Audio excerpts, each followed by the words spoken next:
What's up, LTV Nation? Travis here again with Lucky Tackle Box. And today, we're breaking down lipless crankbaits. You guys, this technique is so easy, a caveman can do it. The reason being is, there's no wrong way to retrieve this, and because of how many different retrieves you can do with it, there's no bad time to use it. Doesn't matter the time of the year, or really the body of the water. This bait can be successful in pretty much any situation. So today, let's break down Fishhound's lipless crankbait with rigging, retrieval, and location.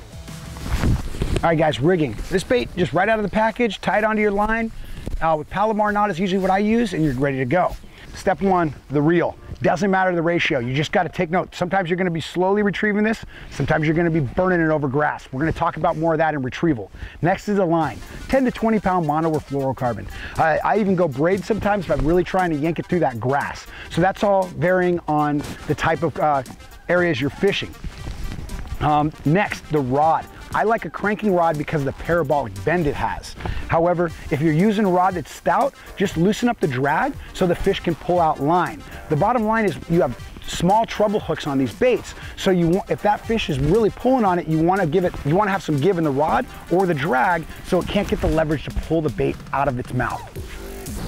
Retrieval. You guys, there's no wrong way to retrieve this. I don't care if you're burning it, slow rolling it, jerking it. You've got to figure out what the fish want in your lake and how the water lays out. If there's a lot of grass or if there's a lot of rocks, you've got to fish it the way that it can work for you. But I'm going to break down 5 different retrievals so you can kind of see the variety of things you can do with this, but then you've got to tailor it to your lake and your situations. Number 1. Just a basic retrieve. For this retrieve, you just want to make a long cast, put that rod tip down, and have just a medium speed reel. This is the most basic way to throw this thing, and you will be amazed at how many fish you can catch with it. One quick tip, you should feel that rod tip really vibrating. That means those rattles are rattling down there, you're making the noise needed to really trigger those fish.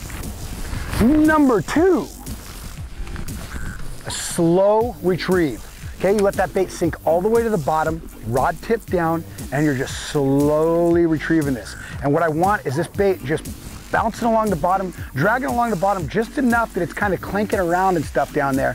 And this can be deadly, and this is a very seldom used technique that can yield a lot of fish catches.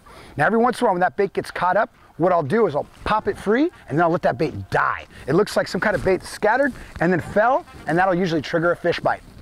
Number 3. Number 3 is long sweeps with the rod.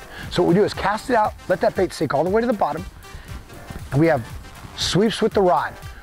And then we reel up the slack, sweep the rod. What that's doing is that's having that bait flutter up, but then it sinks back down to the bottom. And that really mimics dying bait fish. This can be excellent wintertime and in the fall when you've got a lot of bait getting killed from different bass chasing them, or in the winter when it's so cold, these bait are actually just dying. And the fish are honed into seeing this kind of activity out of the bait fish. Number 4. This technique is for grass. Lipless crankbaits can excel in grass, which most people don't realize. But the idea is you want to stay just above it with catching up in the grass every so often. So I want to reel this bait just fast enough that every once in a while I'm getting caught up in that grass, and when I do, I give it a little pull and it's going to pop free. That's usually when you're going to get these strikes. Number 5 comes from our Instagram feed. Rob Felsen out of Michigan says that he likes to throw a lipless crankbait by throwing it all the way out, letting it sink to the bottom, and then giving it 2 quick twitches, and then 1 long sweep of the rod, and then letting that bait fall all the way to the bottom. Most of his bites are going to come when that bait's falling all the way to the bottom. If he doesn't get bit, he just repeats.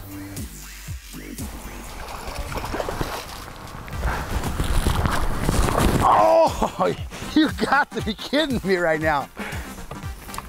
And Rob Felsen, you are the Instagram man, baby.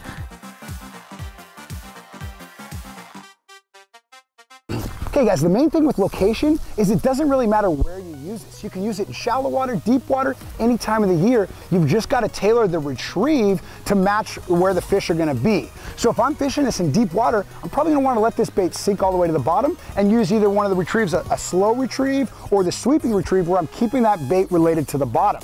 Now, if I'm fishing shallow water or a lot of grass, I'm going to want to have a faster retrieve and keep that rod tip up a little higher. The bottom line is this technique is so versatile, it can be used pretty much all year round. All you have to do is tailor it to the situations you're fishing in. Hey guys, lipless crankbaits can be the key year round. So Fishhound's lipless crankbait is a bait that you need to take out on your home body of water, figure out the retrieve you need to have success, and you're gonna like the results. Once again, I'm Travis with Lucky Tackle Box. If you enjoyed this video, give us a thumbs up and subscribe to our YouTube channel. Also, if you have any questions or want to order some of the things we used in this video, like rods, lines, reel, or the rain gear that we obviously needed, check out the description box below. Yeah, oh, dude, we're gonna get one on this. My cast was done and it just went wham!